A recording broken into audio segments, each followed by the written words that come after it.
Okay. So for this particular problem,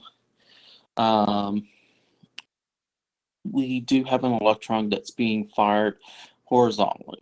Okay, so here's the particle, and it's fired, and as it's fired, it is dropping. And then here's the tube. Okay, and the distance from here to the tube is 40 centimeters. Okay, so if we take a look at this particular problem, okay, one piece that we know v sub 0.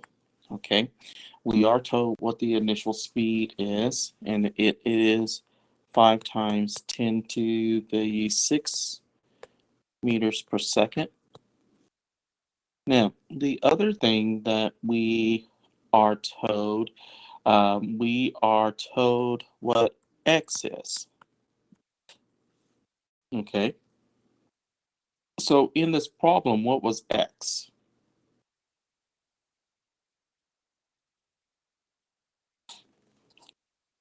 Mm-hmm. 40 centimeter.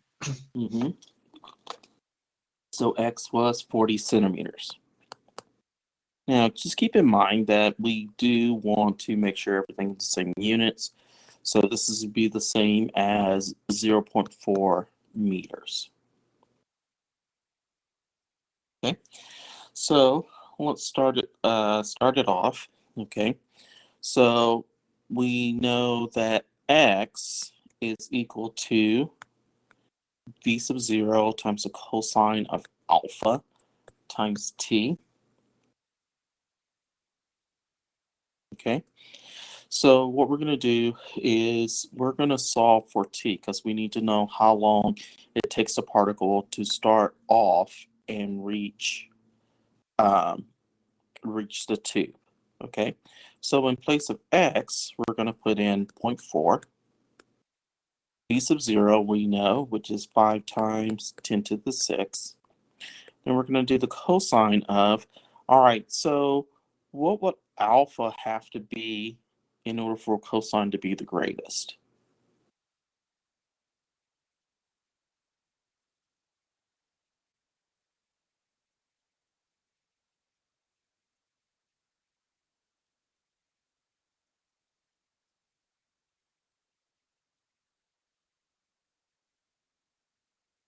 Yes, it would have to be 0. Okay, then we're going to times it by t. Okay, so basically what we're going to end up with is we're going to have that 0.4 is equal to 5 times 10 to the 6 times t, because we know that the cosine of 0 is what? It's 1. Okay, so if we solve, we're going to end up with t is going to be equal to, and when we do this, basically we're just going to have it, we're going to have to put it back into scientific notation. So it's going to end up being given as an answer of 8 times 10 to the negative 8 when we do the calculation.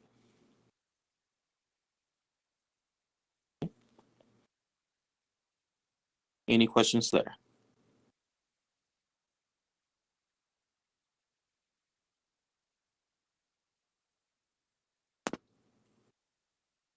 Okay, so next we need to deal with y.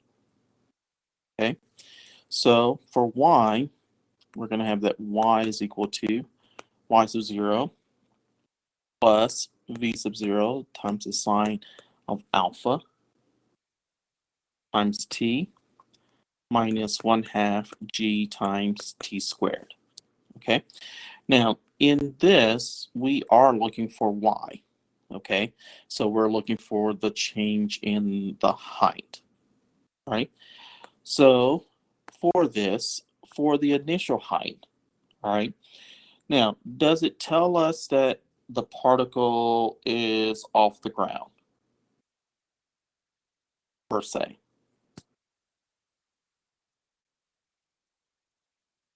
No. So really we can let y sub 0 be what?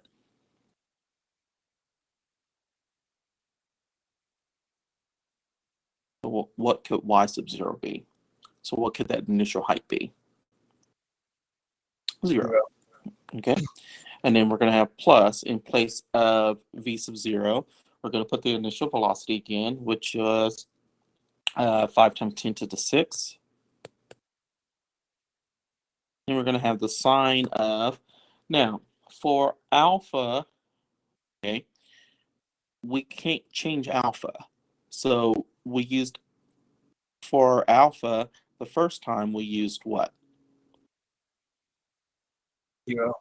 0. So it's got to stay at 0. It can't change. And then in place of t, we're going to have the 8 times 10 to the negative 8, then minus 1/2.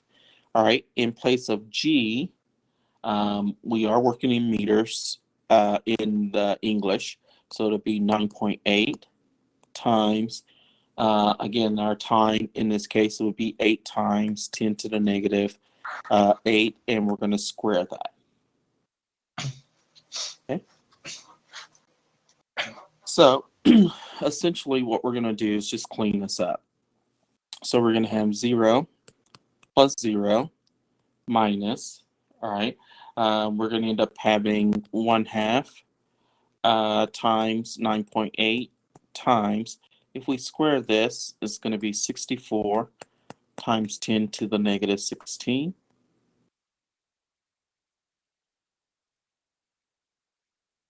So if we multiply this out, it's going to be equal to negative 3.136, and it's going to be times 10 to the negative 14. Okay, and keep in mind, our units through this whole thing were what? Meter. Meters. Now, this doesn't make any sense as far as meters are concerned inside of a television. So you could also have this written as negative 3.136 times 10 to the negative 12 centimeters. Okay, so basically what this is telling me is that it drops, and that's the electron, 3.136 times 10 to the negative 12 centimeters before hitting the 2. Okay, so it doesn't drop a whole lot.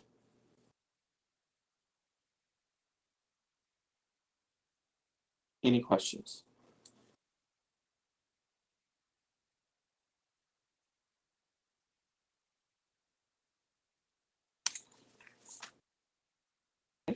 All right, so any questions about the integrals of vector functions?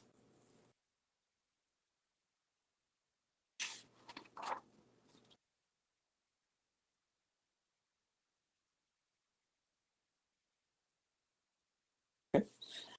All right, so next, let's move into our next section, which is going to be dealing with the arc length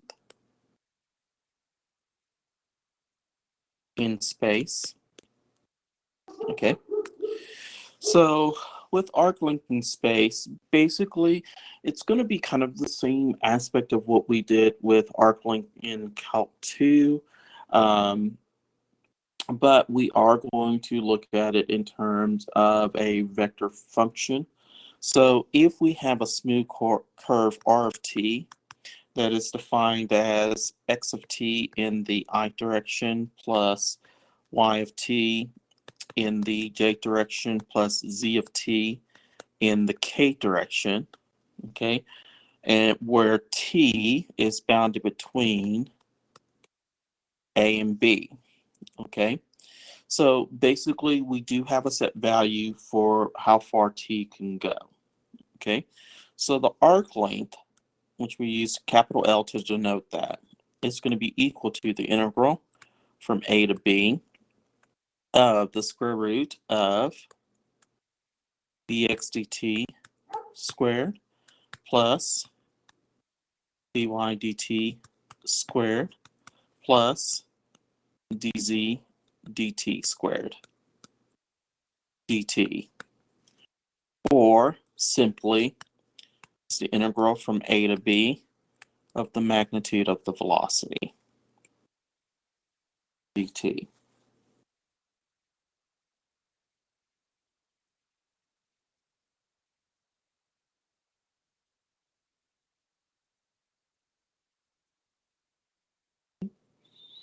All right, any questions?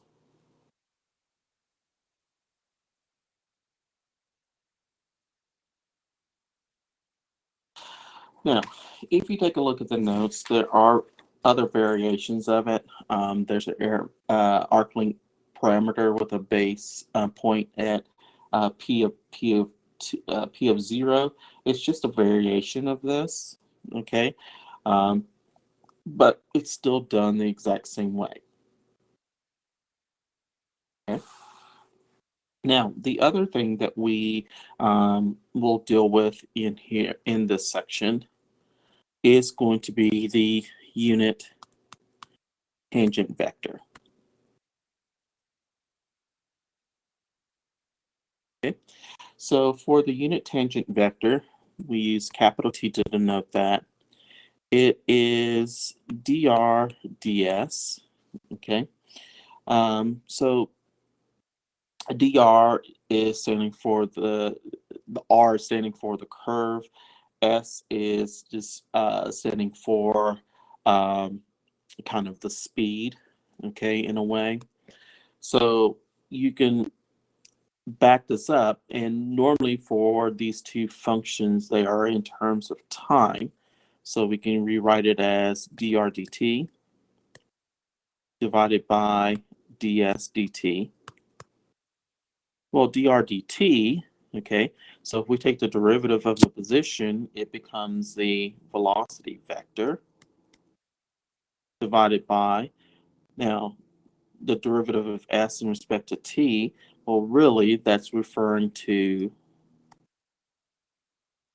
the speed. Okay?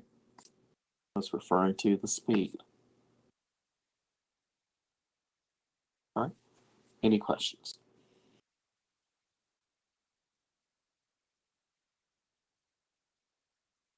Okay, so now let's take a look at some examples.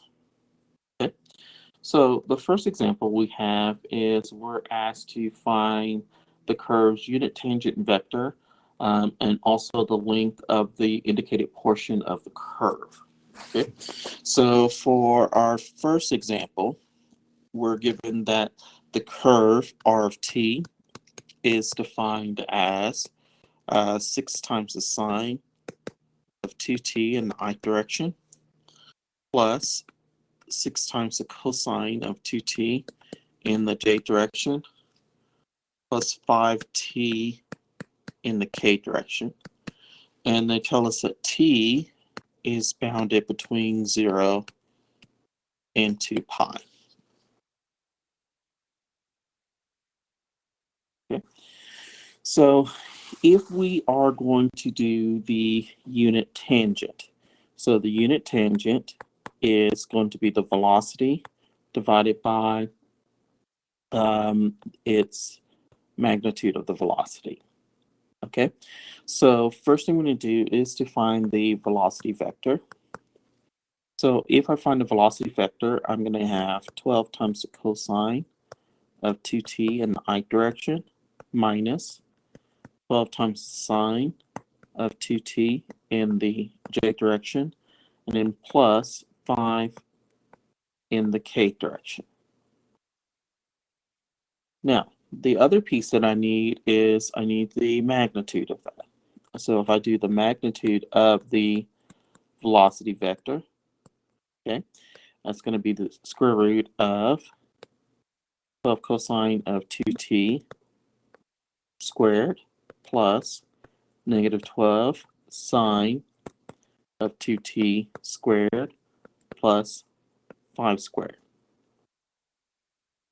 Okay, so we're going to simplify. So we're going to have the square root of 144 cosine squared of 2t plus 144 sine squared of 2t plus 25. Any questions so far?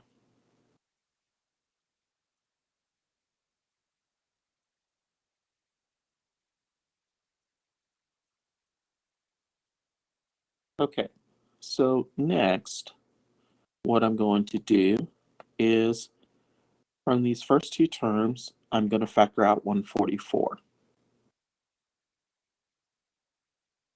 So I'm going to have equal the square root of 144 times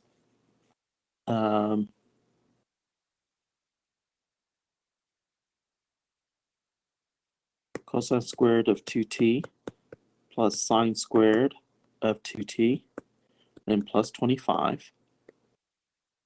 Now, for this, we know what is equal to. What is that portion equal to? It's equal to 1 because of the Pythagorean identity.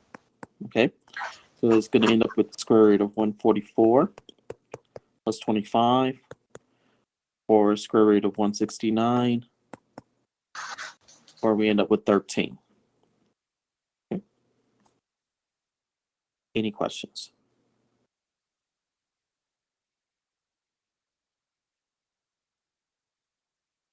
So our unit tangent is going to be 1 over 13 times 12 times the cosine of 2t. Oops, let me clean that up a little bit.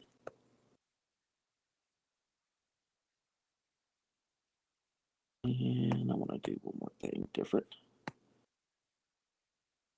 All right, let's use brackets here and times 12 cosine of 2t in the I direction minus 12 sine of 2t in the j direction plus 5 in the k direction, or you could see it written as 12/13 cosine of 2t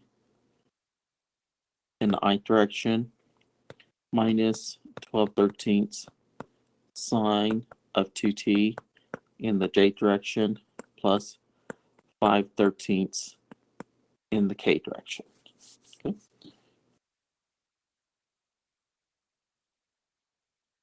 Any questions?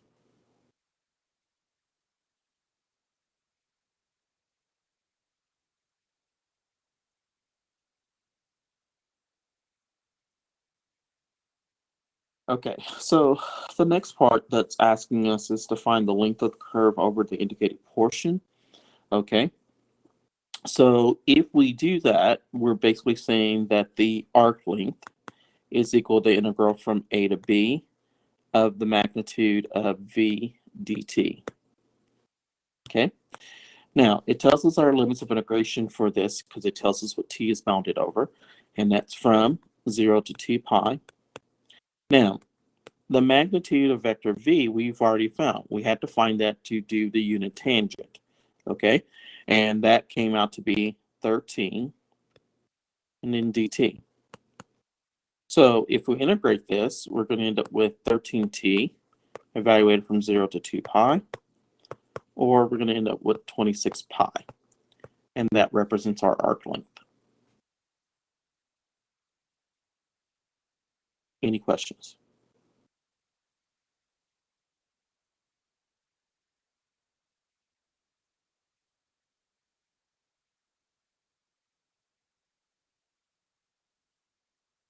Okay, so let's look at B.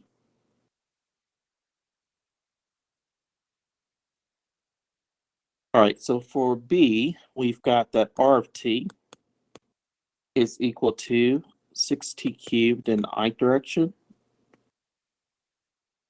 minus 2t cubed in the j direction. It should be minus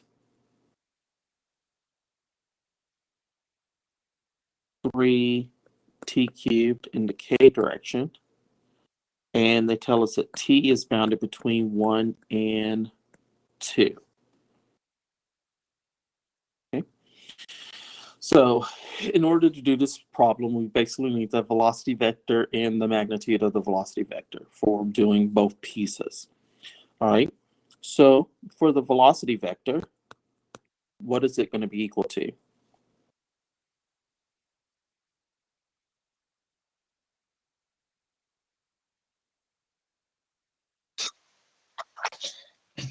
T squared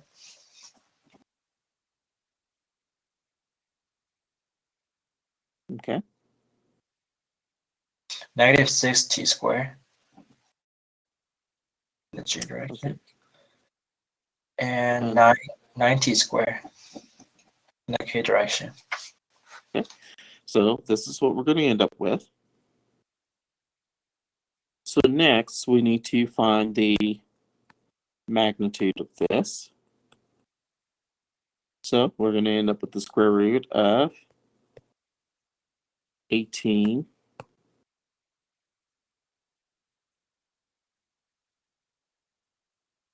t squared squared plus negative 6t squared squared plus negative 9t squared squared. So we're going to end up with the square root of, right? So for 18 squared, we're going to end up with 324, and then we're going to have t to the fourth plus 36 t to the fourth plus 81 t to the fourth. So essentially, we're going to end up with the square root of 441 t to the fourth, which is going to be equal to what? 21t squared. All right, so 21t squared. Okay, so this is what we get here. Any questions?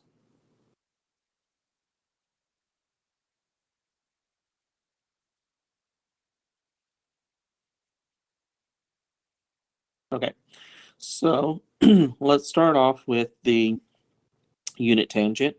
So that means that t is equal to the velocity vector over the magnitude of the velocity vector. So we're going to have 1 over the magnitude of the velocity vector is 21t squared, and we're going to multiply it by the velocity vector, which is 18t squared in the I direction, minus 6t squared in the j direction, minus 9t squared in the k direction. Okay, so if we clean this up, what are we going to end up with?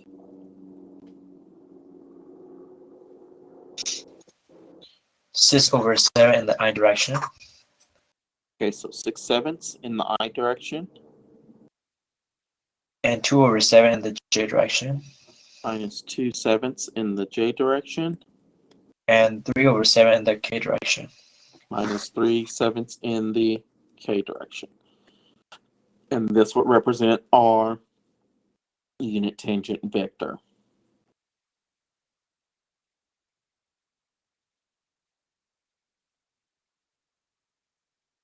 Any questions?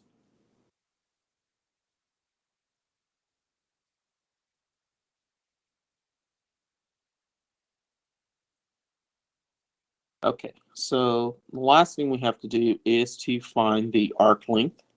So L is going to be equal to the integral. So we're going to integrate from what to what? 1 to 2, 1 to 2. And what are we going to be integrating? 21t squared. dt. Okay. All right, so if I integrate this, what do we get?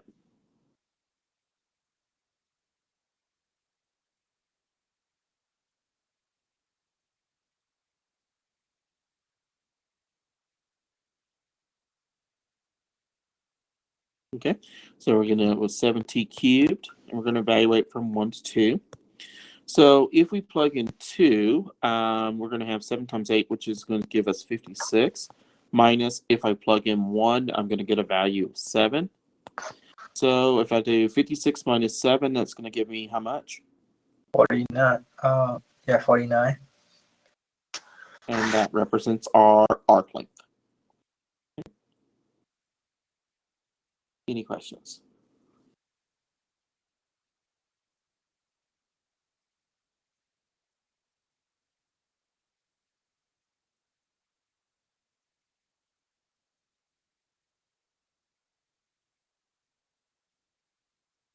Okay.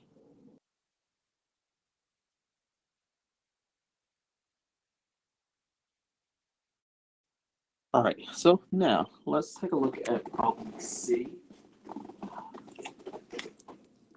And give me one moment, I need to look at something real fast.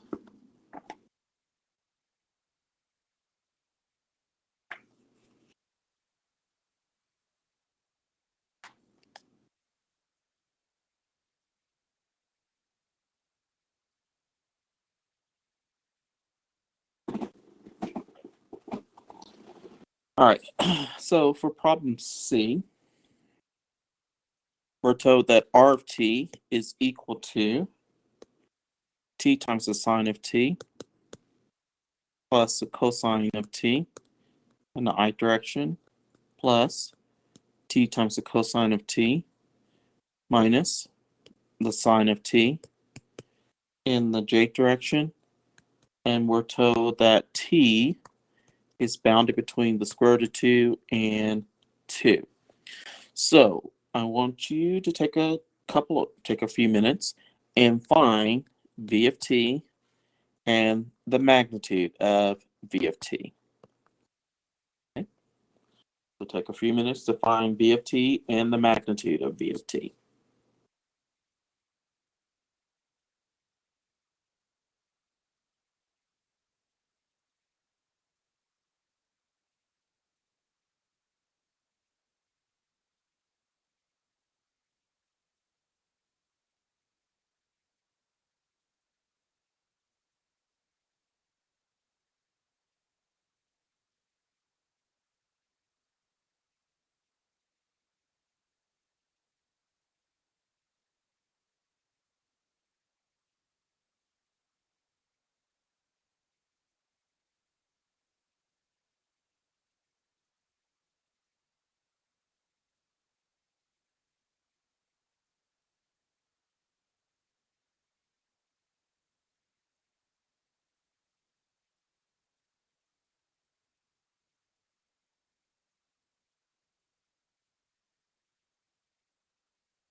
Okay, so does everyone have V of t ready to go?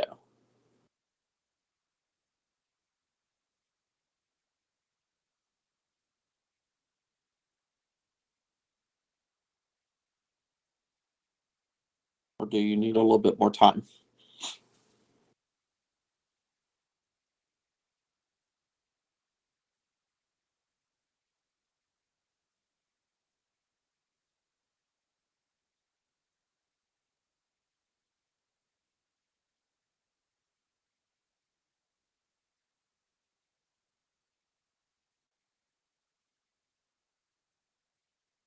You don't have to type it in. I just want to know if you're done or not, and I'll do the work on there because I don't want you to type all that in.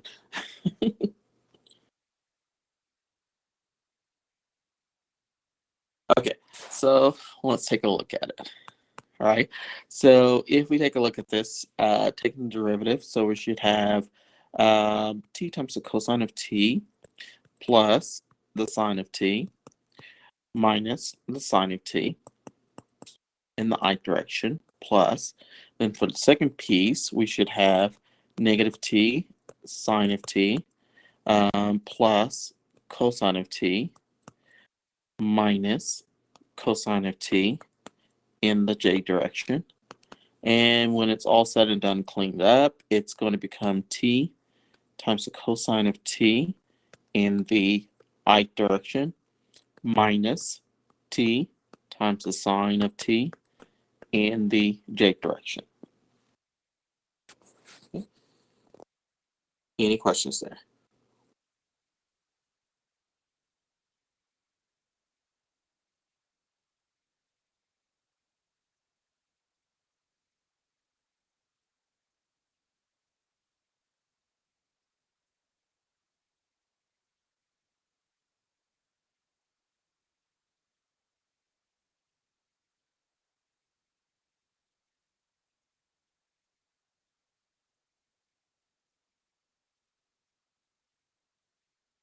Remember, it's product rule. So first times derivative of the second plus the second times derivative of the first.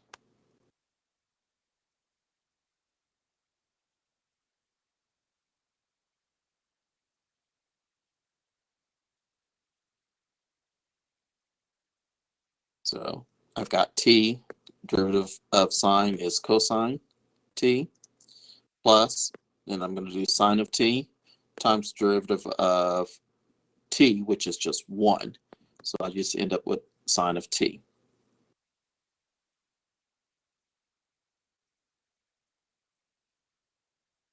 Any other questions?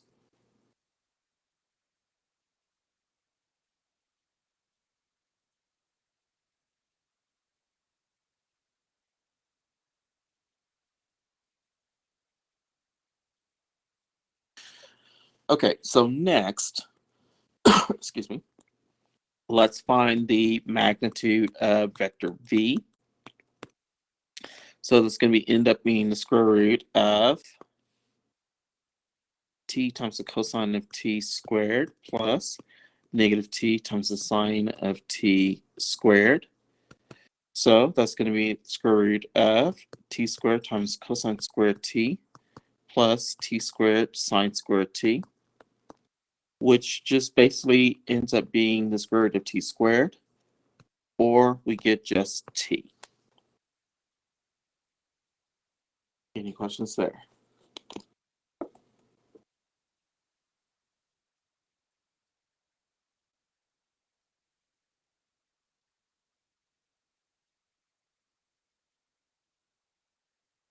Okay, so let's find the unit tangent vector, excuse me. So the unit tangent vector, again, t is going to be the velocity over the magnitude of the velocity. So it's going to be 1 over the magnitude of the velocity was t. The vector v, which is defined as t times the cosine of t in the I direction minus t times the sine of t in the j direction. So our unit tangent vector ends up being just the cosine of t in the I direction minus the sine of t in the j direction. Any questions there?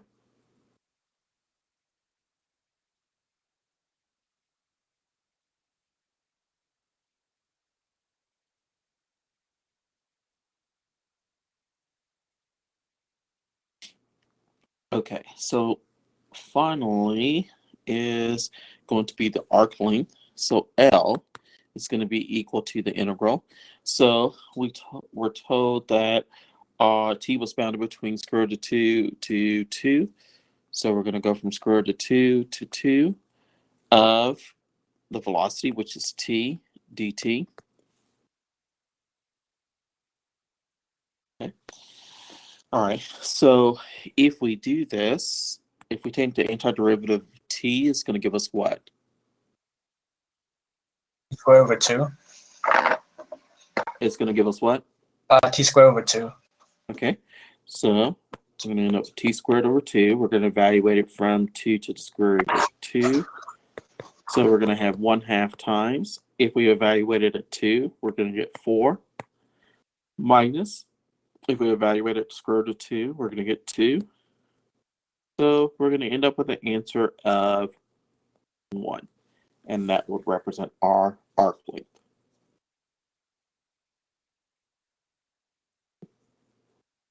Any questions?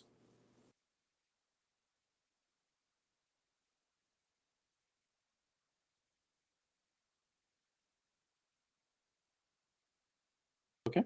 All right. So final example that we have in this dealing with this section, we want to use this arc length formula. So we have that S is equal to the integral from 0 to t of the magnitude of v sub lambda. Magnitude of v sub tau, d tau, right?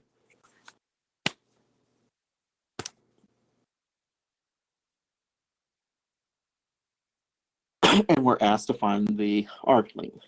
Okay, so we are told, fight with a bug right now.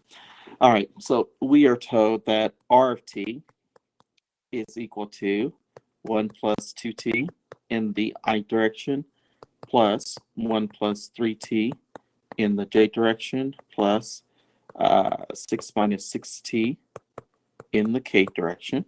Okay, and we're told that t is bounded between -1 and 0. All right, so if we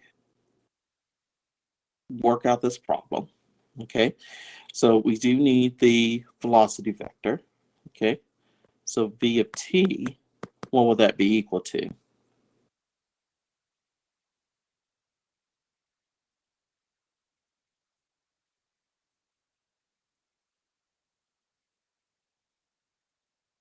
That's 2.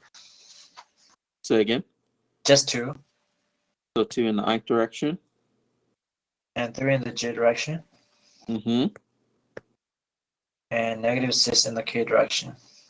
All right, so we're going to end up with this. So next, I need to find the magnitude of this. So that's going to be the square root of 4 plus 9 plus 36. So that's going to give me the square root of what?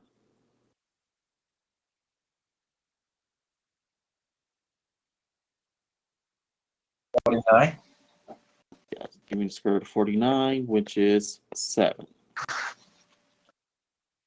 Okay, so now what we're going to do is to set up the integral.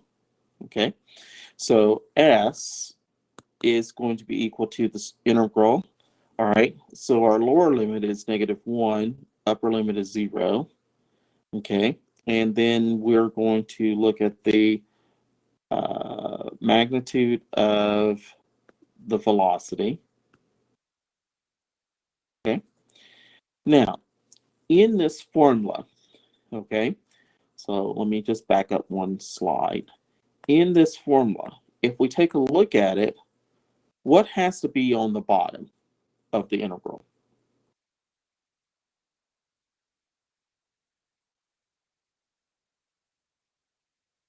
So for the integral, what has to be on the bottom? It has to be 0, okay? We don't have 0 here on the bottom. So what we're going to do is to make it, all right? Now, if we make it become the integral from 0 to -1 of this, what do we have to do?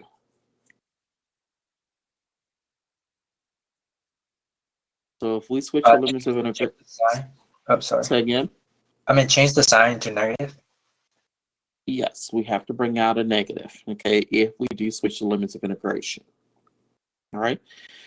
So with the fact that we've got the limits of integration switched around now, okay, now we can apply the rule, okay? So we are going to, if we take the antiderivative of this, okay, so this is going to be the negative, all right? Now, for this portion right here, okay, it is going to be just evaluating it, all right? So what we're going to have is we're going to have 7t, because if we integrate this, it becomes 7t, all right? So we're going to have the negative of, and let me write this correctly, the way I want it should be written, okay? So this is going to end up being the negative of s of -1 minus s of 0. Now, s is going to be the integral of this. So that's going to be the integral of 7 dt, or 7t. Okay? So it's going to be the negative of, if we plug -1 into s, what do we get? -7. Minus, if we plug in 0, we get what? 0. So we end up with the answer of 7. Okay, and again, this is just an alternative way of being able to find the arc length. Okay, so you can do the arc length using different variations of this formula. Okay, any questions?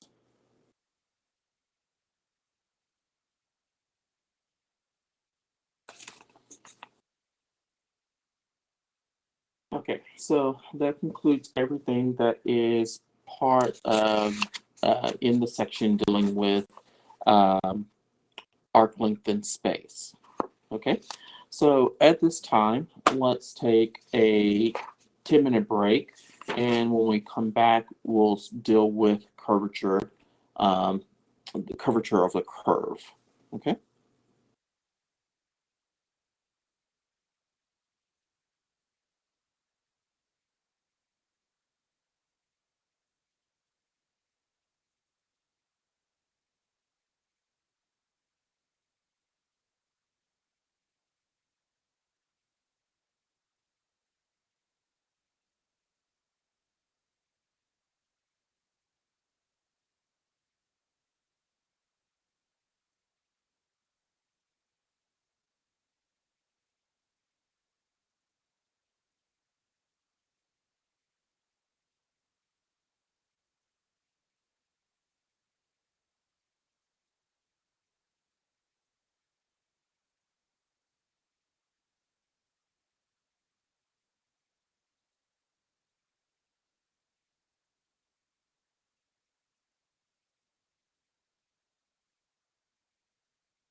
Okay, so let's move into our next section dealing with curvature of the curve. So the first definition we're going to start off with is this. It says if t is a unit vector of a smooth curve, the curvature function of the curve is defined as, it's going to be kappa is equal to the magnitude of dt over ds. Okay, well, and really this is not very user friendly. So we convert it to 1 over the magnitude of the velocity times the magnitude of the derivative of the unit tangent. So this is how we find curvature of a curve. Okay. So we have a couple of other things that we're going to be finding. All right. We're going to be finding n, which is going to be the normal vector. Okay. So in order to find the normal vector, it is going to be, we're going to take the derivative of the unit tangent over the magnitude of the derivative of the unit tangent. Okay. And I'm going to add one more in that is not part of the notes, which is the binormal. Okay. So in order to find the binormal, we're going to take the unit tangent and cross it with the unit normal. Okay. We're going to take the unit tangent and cross it with the unit normal.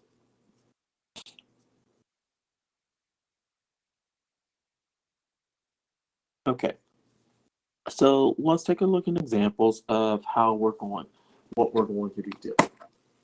Okay. So first example, and again, I'm going to expand a little bit on what I've got written. Okay. We're going to find the unit tangent, the unit normal, the binormal, and curvature. Okay. So we're going to find the unit tangent, unit normal, binormal, and curvature. All right.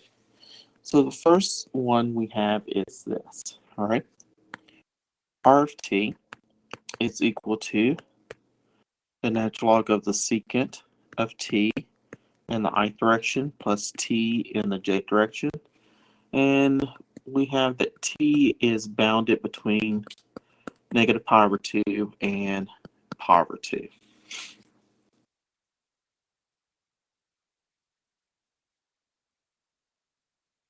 Okay.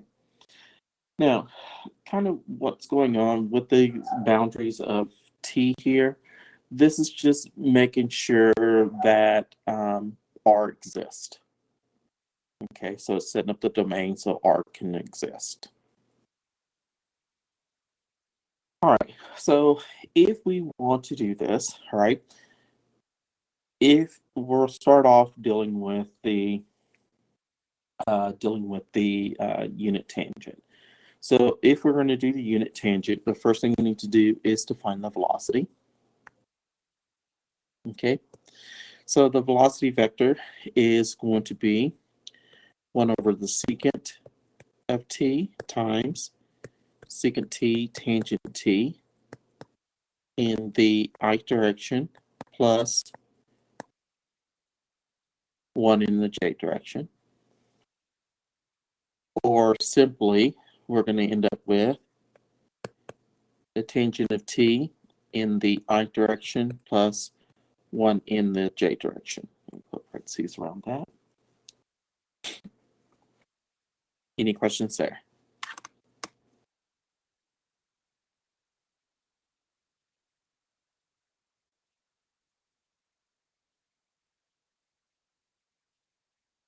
All right, so next we need to find the magnitude of vector v. So if we find the magnitude, it's going to be the square root of tangent squared t plus 1. So this is the same thing as saying the square root of what?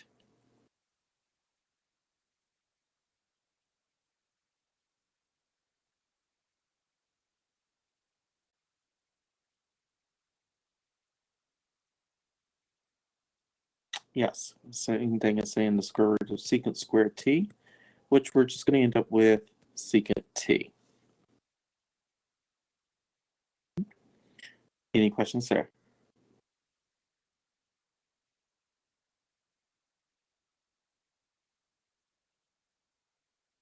All right, so now we're ready to find t. And I got to go back to the beginning. Okay, so t is going to be the velocity vector of the magnitude of the velocity vector. So the magnitude of the velocity vector we just found to be secant of t times the velocity vector was the tangent of t in the I direction plus 1 in the j direction. Now, we know that 1 over secant of t is the same thing as what?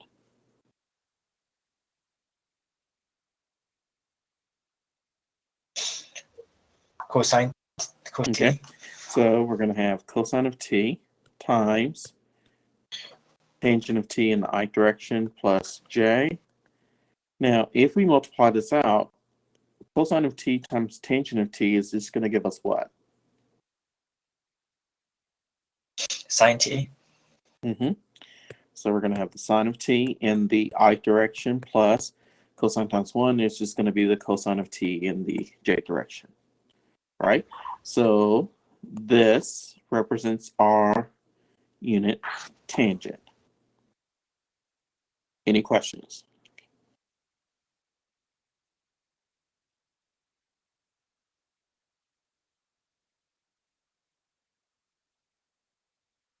Okay, so next is going to be our unit normal. Okay, so for the unit normal, we're going to take the derivative of the unit tangent in respect to t over the magnitude of the derivative of the unit tangent. Okay, so let's find the derivative of the unit tangent. So if we do that, we're going to end up with the cosine of t in the I direction minus the sine of t in the j direction. So if we look at the magnitude of this, that's going to be the square root of cosine squared t plus sine squared t, which we know that's going to be equal to what? 1. 1. Okay, so we've got 1 over the magnitude, which is 1, so it's just 1. And then we're going to multiply that by dt, and that's going to give us the cosine of t in the I direction minus the sine of t in the j direction. So this represents our unit normal. Any questions?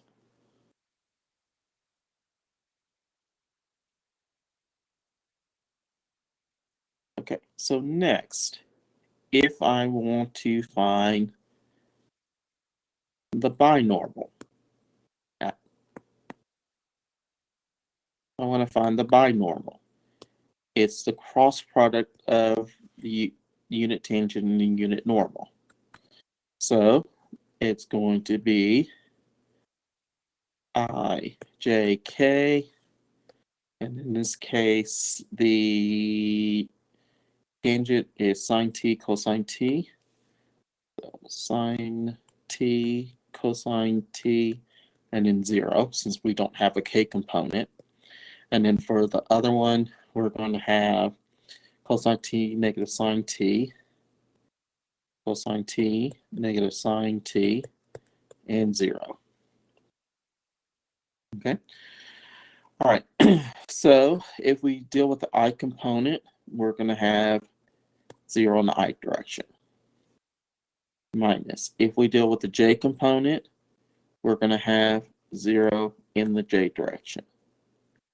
And if we deal with the k component, we're going to have negative sine squared minus cosine squared. So we're going to have negative sine squared t minus cosine squared t. Oops.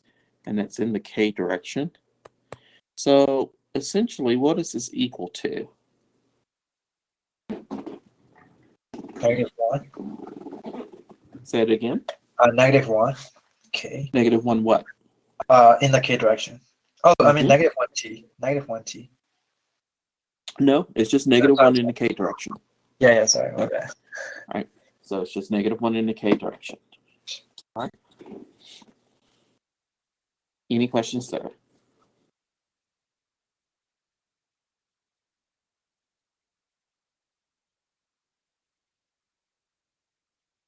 All right. So the last thing we have to find is kappa, which is the curvature.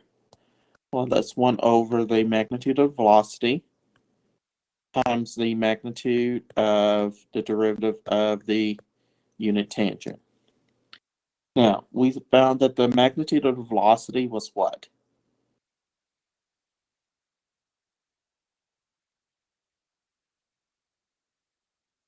Secant t. Okay. And then we found that the magnitude of the derivative of the unit tangent to be what?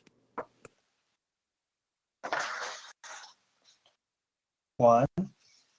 Okay. So we end up with 1 over secant of t, which is the same thing as saying what?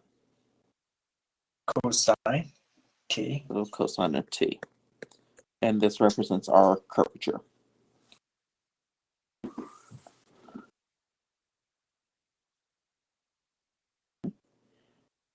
Any questions?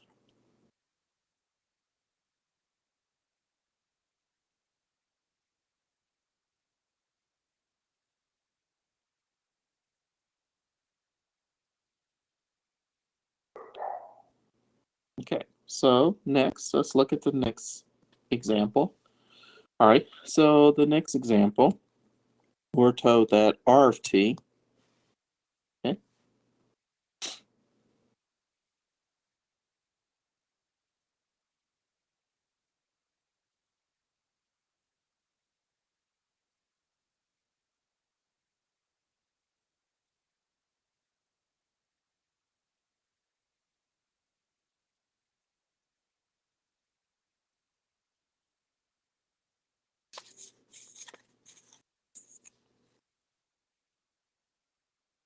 okay.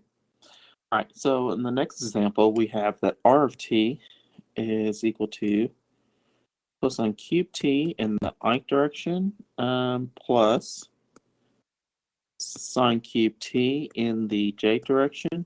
And we're told that t is bounded between, no equals, t is bounded between 0 and pi over 2. Okay, so we're going to go through and find all the items. So we're going to go through and find the unit tangent, unit normal, binormal, and curvature. Okay, so to start off with the unit tangent, we need to find the velocity vector. So if we take the derivative of the first component, what do we end up with?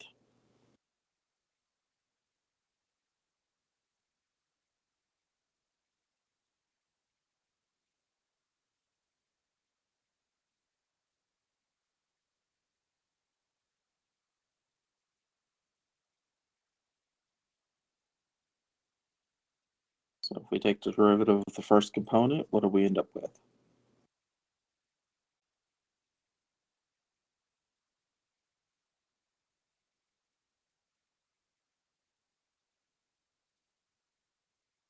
-3 cosine squared t and sine t. Is that correct?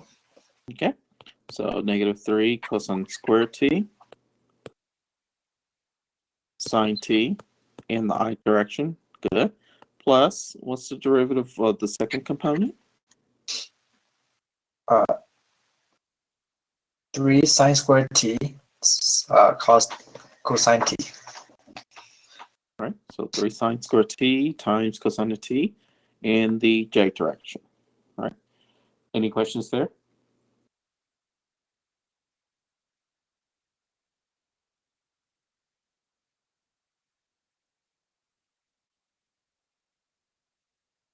All right. So next, we need to find the magnitude of the velocity vector. All right. So we're going to end up with the square root of, if I square this first term, I'm going to end up with 9 cosine to the fourth t times sine square t, plus if I square the second component, I'm going to end up with 9 sine to the fourth t cosine square t. Okay.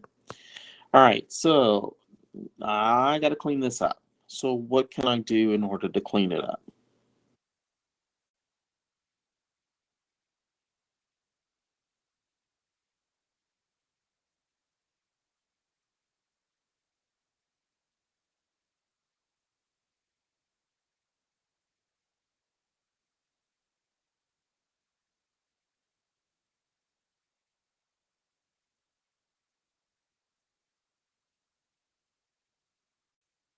Take out 9 sine squared cosine squared. Okay, so if I factor out 9 sine squared t cosine squared t, what do I have left? Sine squared t plus cosine squared t, Okay, which is so 1. right, I have sine squared t plus cosine squared t, and these may be backwards, but that's fine. But we know that this is 1. So what will my final answer be?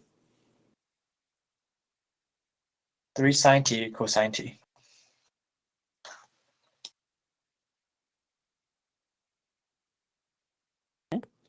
So this is going to be end up being the magnitude of the velocity vector. Any questions?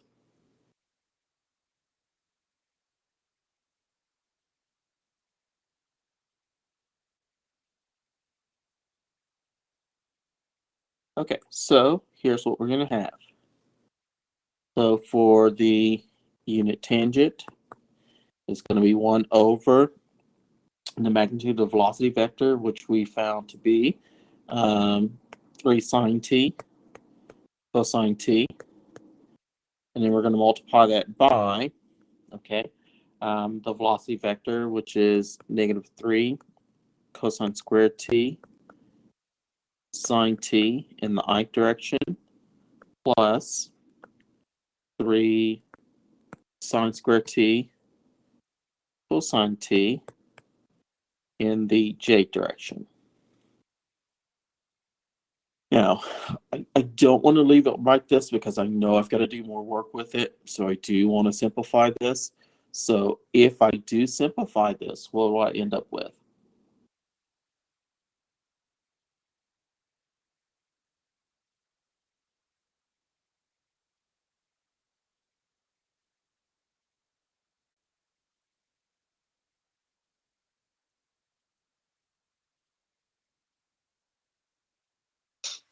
Negative cosine t in the I direction and plus sine t in the j direction. Correct. Okay. Any questions?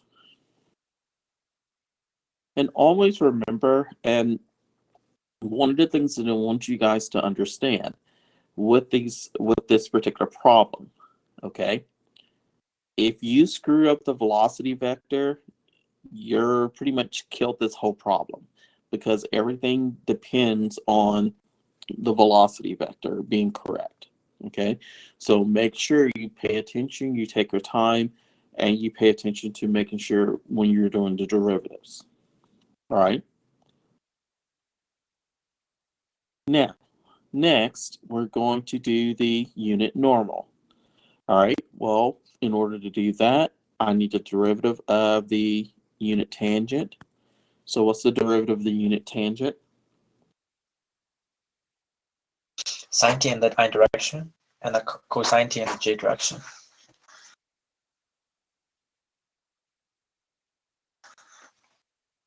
And then next, we're going to do the derivative with respect to derivative of unit tangent, we're going to look at the magnitude of it. So we're basically going to end up with the square root of sine squared t plus cosine squared t, which is going to give us what? 1. And it's going to give us 1. So our unit tangent is going to be sine t in the I direction plus cosine t in the j direction. Okay. Any questions?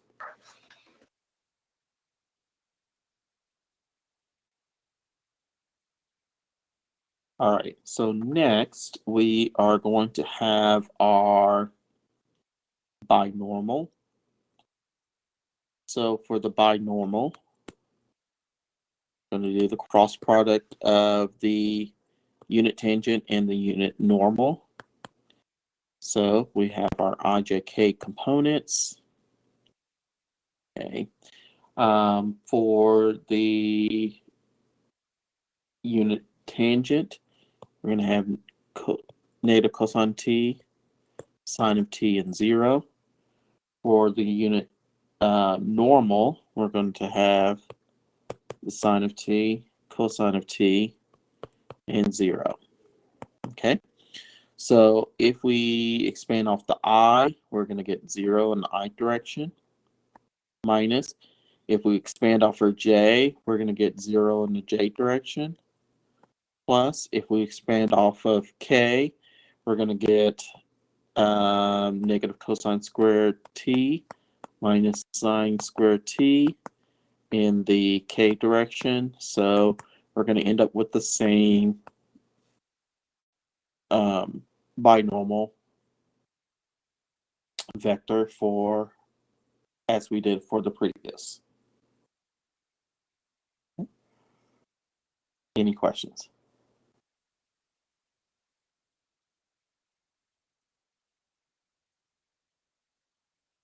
All right, so the last thing we're going to find is curvature. So kappa is equal to 1 over the magnitude of v times the magnitude of the derivative of the unit tangent. So it's going to be 1 over. We found that the magnitude of vector v was what?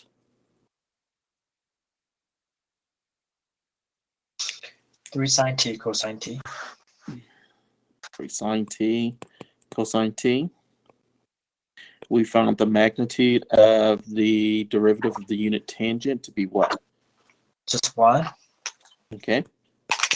So we end up with 1 over 3 sine t cosine of t.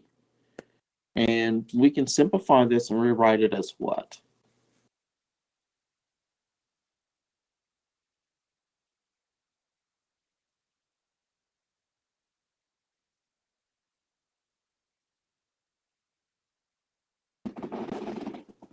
One over 3 secant t cosecant t. Okay, so 1/3 cosecant t, secant t.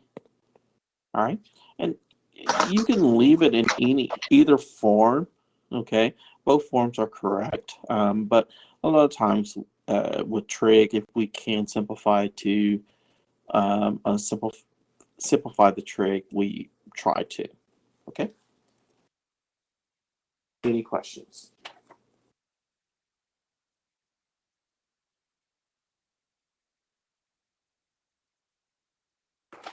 All right, now we do have one more example, but before we do that example, I've got to talk about something first. Okay.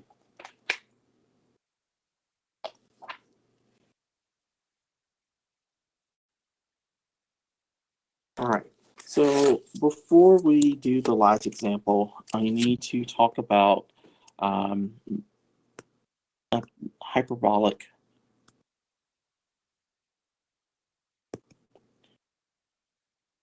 trig functions.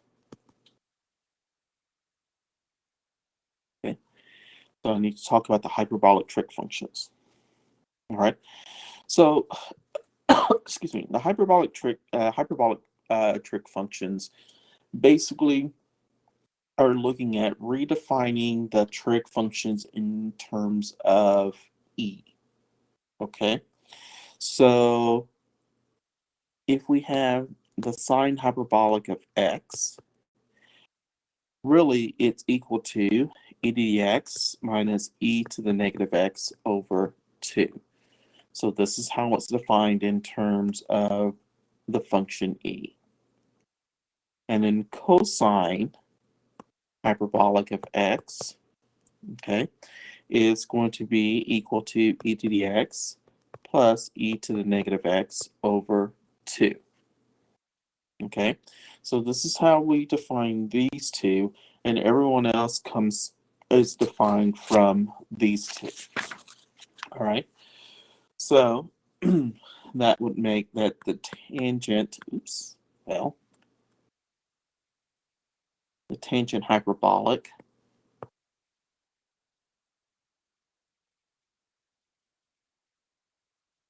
of x is going to be equal to e to the x minus e to the negative x over e to the x plus e to the negative x. Okay, and then corresponding with sine will be the cosecant hyperbolic of x, which we will write as 2 over e to the x minus e to the negative x. Corresponding with cosine hyperbolic will be the secant hyperbolic of x, which will be 2 over e to the x plus e to the negative x. And corresponding with the tangent hyperbolic is going to be cotangent hyperbolic of x, and that's going to be e to the x plus e to the negative x over e to the x minus e to the negative x.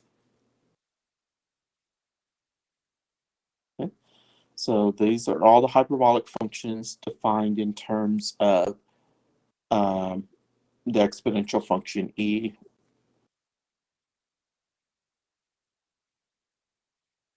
Any questions?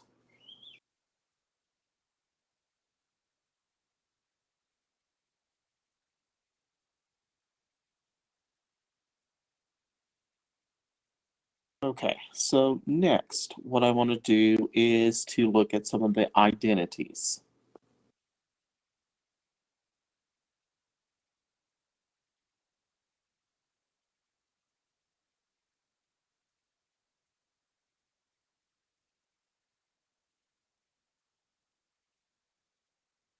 All right, and there are, let's see,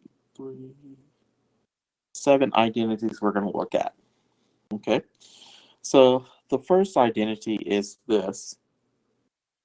It's cosine, hyperbolic cosine squared of x minus hyperbolic sine squared of x is equal to 1. Okay, the next one, all right, is dealing with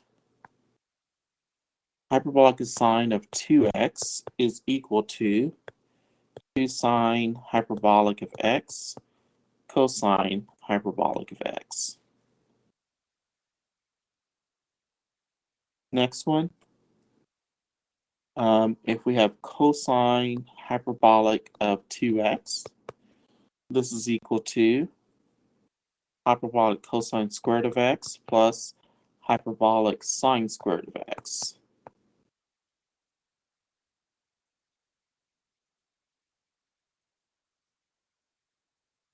Next, we have that cosine hyperbolic squared of x is equal to cosine hyperbolic of 2x plus 1 divided by 2. Excuse me, not plus 1, it's minus 1.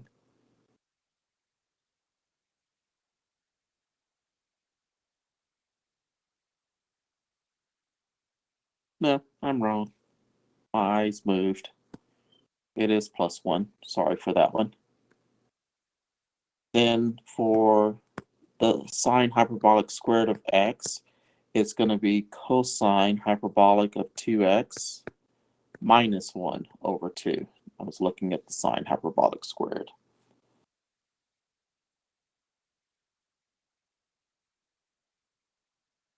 Okay. Any questions so far?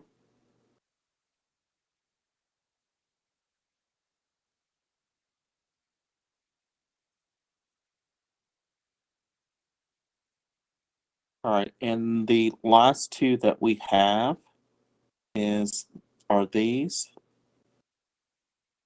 The first one is dealing with the tangent, hyperbolic tangent squared of x is equal to 1 minus hyperbolic secant squared of x.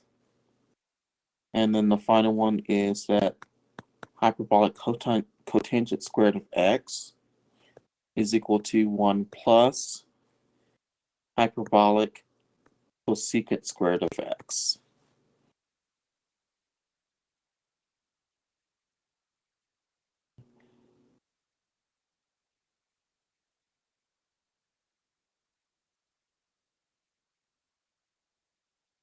Any questions?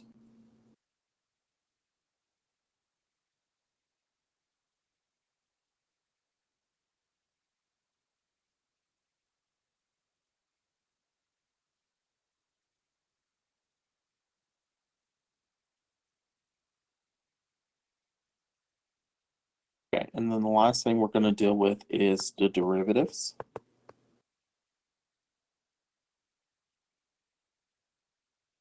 Okay. So with the derivatives, they're a little different than our normal trig. With our normal trig, with the derivatives, everything that started with c derivative was negative. Well, that's not the case with the hyperbolics. Okay, so with the hyperbolics, the first three are all positive. The last three are all negative. Okay, so it's going to look like this. So if I take the derivative in respect to x of hyperbolic sine of u, that's going to be equal to cosine hyperbolic of u times u prime. And I'm writing them in terms of chain rule.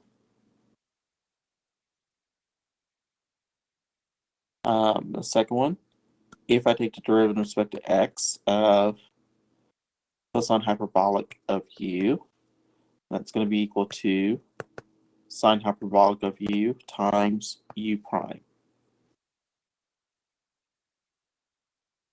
Sorry, do you mean d over du?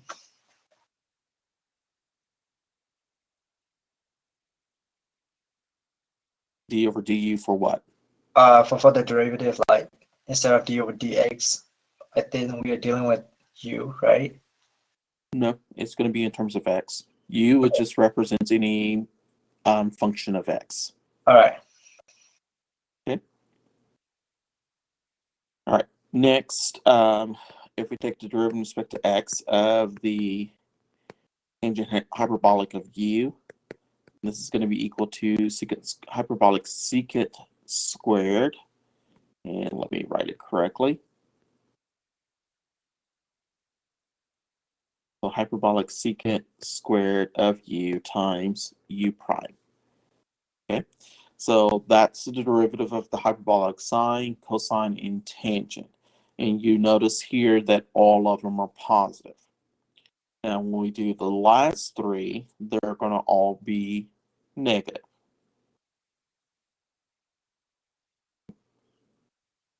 Any questions?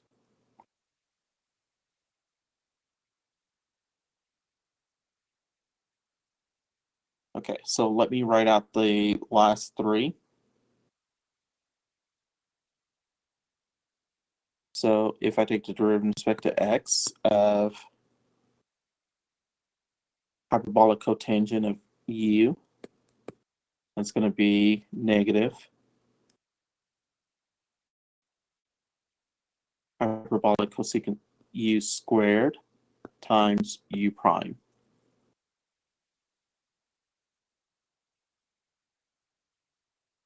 Next one, derivative with respect to x of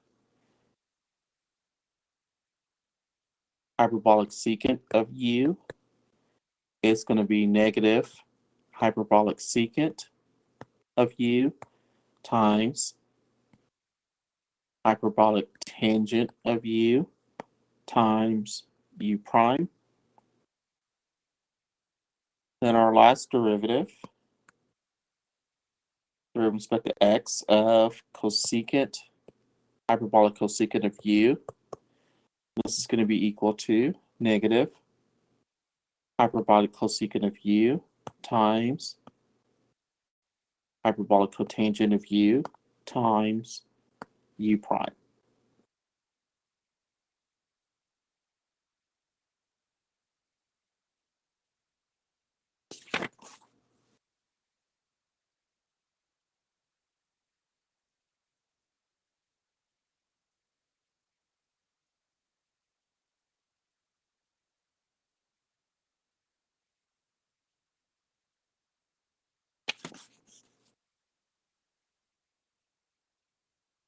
Okay, any questions?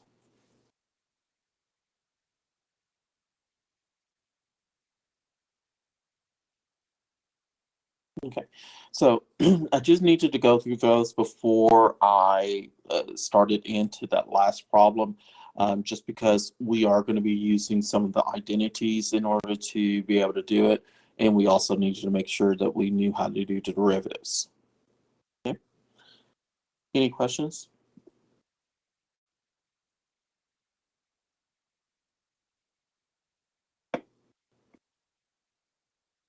And real fast before we go back to the problem, I'll do a quick derivative proof of why hyperbolic sine is equal to hyperbolic cosine, and why hyperbolic cosine, derivative of hyperbolic cosine is equal to hyperbolic sine.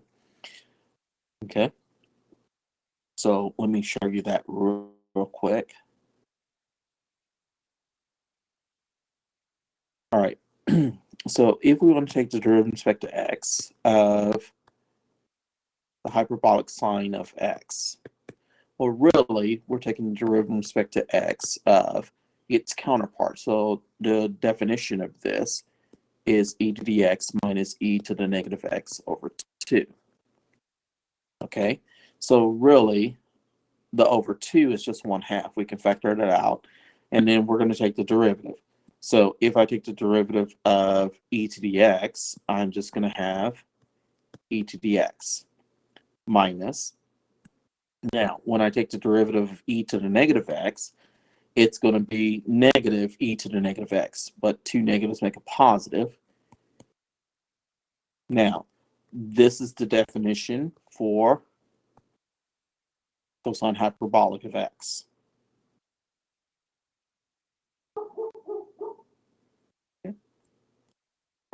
Any questions?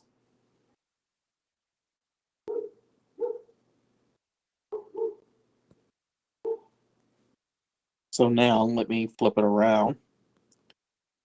So if I take the derivative with respect to x of the cosine hyperbolic of x, that means really I'm taking the derivative with respect to x, in respect to x of the definition, which is e to the x plus e to the negative x over 2. Again, 1/2 is a constant. We can factor it out. So now I'm going to take the derivative of each term. So the derivative of e to the x is just e to the x. Then the derivative of e to the negative x is going to be negative e to the negative x. Well, this is the definition for hyperbolic sine of x.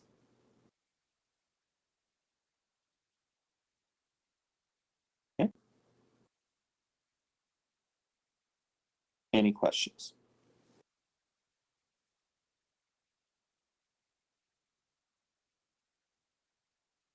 Okay, so we basically have about 2 minutes left in class, and I know that trying to get to that last problem in 10 minutes is going to be almost impossible. So I'm going to stop here.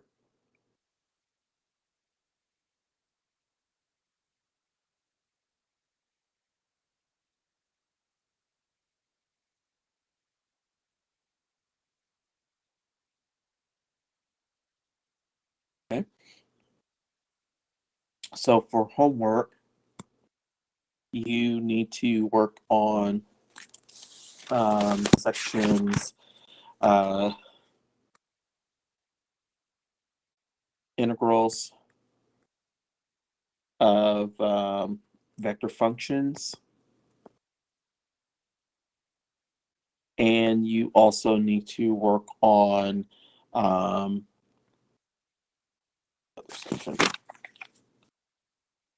arc length in space.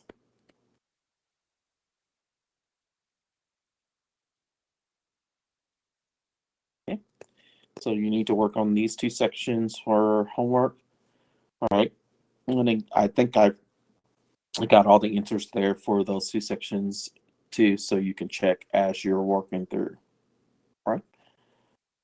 Are there any questions?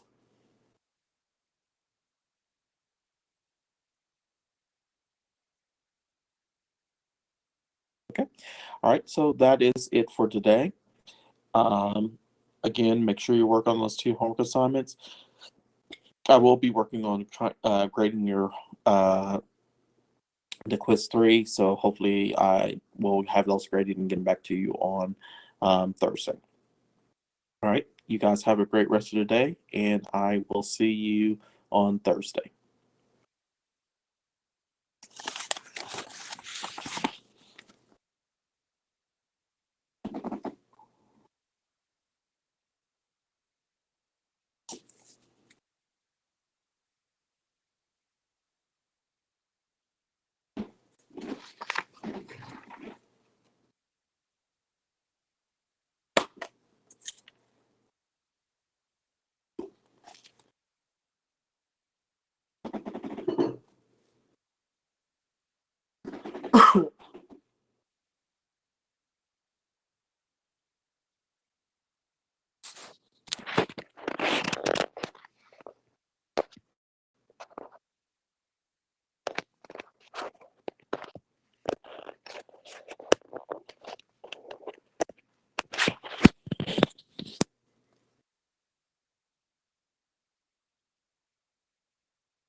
You are currently the only person in this conference.